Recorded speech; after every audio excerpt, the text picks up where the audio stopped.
Gold revolution. Traditionally, gold has been used to make coins, bullion, and jewelry. But in recent times, it has been used in a variety of less typical ways. Today, gold still occupies an important place in our culture and society. But we use it, excuse me, we use it to make our most prized objects, wedding rings, Olympic medal, money, jewelry, Oscars, Grammys, crucifixes, art, and many more. Welcome to Donald Mafumani YouTube channel. This channel is about education, training, coaching, and mentoring for personal development and growth on Will to Do. As of 28 September 2021, the Witwatersrand Basin is one of the largest gold deposits in the world and contains the majority of the country's gold resources. The elliptical basin stretches over an area of over 400 kilometers through the Free State, Northwest, and Gauteng provinces, and features operational depths that reach up to 4 kilometers. This video explains gold revolution only in Gauteng province, from Springs to Carltonville. The winding house of a mine is a building or structure located at the top of a mine shaft and houses the winding engine or hoist. It is responsible for controlling the movement of the cage or skip that transports miners, equipment, and material up and down the mine or up and down mine shaft. Mine head gear construction supports wheel mechanisms for suspending winding cables. The structure is above an underground mine shaft, built for hoisting people or machines and materials up and down deep level shafts at different times. These people are waiting for the cage at one of the shaft stations underground. Gold mining is the extraction of gold by mining. Historically, mining gold from alluvial deposits used manual separation processes, such as gold panning. The expansion of gold mining to ores that are not on the surface has led to more complex extraction processes, such as pit mining and gold cyanidation. The first discovery of gold in the region was made in 1852 on the Paardekraal farm, Krugersdorp, in the South African Republic, ZAR, by John Henry Davis, a Welsh mineralogist. Davis presented his gold find to President Andries Pretorius, who feared what would happen to the new republic if the discovery became widely known. Davis was told to sell the gold worth 600 pounds to the Transvaal Treasury and was subsequently ordered to leave the country and escorted to the border, where he returned to the Cape Colony. The Confidence Reef was discovered by the Struben brothers on 18 September 1884.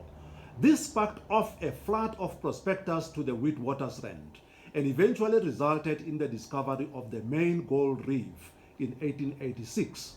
The first payable gold on the Rand was extracted by the Strubens on this site, the farm outside of Johannesburg near Paardehoef on the Witwatersrand.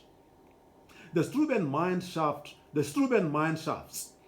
Kloofendal, Roodepoort. The gold rush that began in 1886 and led to the establishment of Johannesburg, South Africa. It was part of the mineral revolution. Sima and Jack Mines Limited, until 1924 known as the Sima and Jack Gold Mining Limited, is a South African company which was founded in 1887 in Germiston by the German August Sima and Scotsman John Jack, shortly thereafter selling the majority shareholding to Goldfields South Africa Limited. The company was listed until 2013 at the Johannesburg Stock Exchange. The early miners at Sima and Jack Mines Limited didn't know much about safety and the importance of wearing personal protective equipment, it would appear. In 1889, the Randfontein Estates Gold Mining Company Limited, REGM, was established. The Cook 1, 2, and 3 shaft operations were established as sections of REGM between 1971 and 1981. In 1997, the Cook 4 shaft was purchased by REGM, but subsequently sold to Harmony Gold Mine Limited in 2000.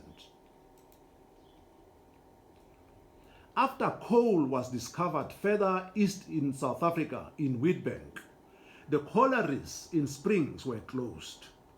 In the meanwhile, however, gold had also been discovered in the area. A village was laid out in 1904, and in 1908, the first gold mining began. Springs was granted municipal status in 1912. By the late 1930s, there were 8 gold mines near Springs, making it the largest single gold producing area in the world. Carltonville, principal mining center of the far west Witwatersrand gold fields, Northwest Province, North Central South Africa, west of Johannesburg. Carltonville was originally an unplanned settlement established between 1937 and 1957 as various companies developed their gold mining claims. In 1959, it was officially designated a town, being named after Guy Carlton Jones, a local mining director. By 1979, Western Deep Levels Limited operated the world's deepest gold mine, extending to 12,392 feet or 3,777 meters below the Earth's surface in the locality. Western Area developed in 1938 alongside the Lebanon and Venterspost gold mines. The times were hard as mine shafts were sunk and abandoned time and again. In the 2 decades after its inception, the Western Areas, Kloof Gold, and Elsbeth Gold mining companies started more successful operations or mines. Goldfields South Africa gold mine history. Transition from Western Areas Gold Mining Company on the left to South Deep Gold Mine on the right. Please stay on for a few minutes while listening to the following historical and educational developments at Western Area Gold Mining Company up to 2019 recently. Gold revolution will continue shortly thereafter. Will to do is effort, willpower, and focus to reach out for a vision, dream, or desire. Our desire right now is to arrive at the conclusion of gold revolution, where we will discover how to calculate the price of a bar of gold at any given time. So, 1950, discovery of payable Venterstop contract reef and Upper Elsbeth conglomerates near Western Area.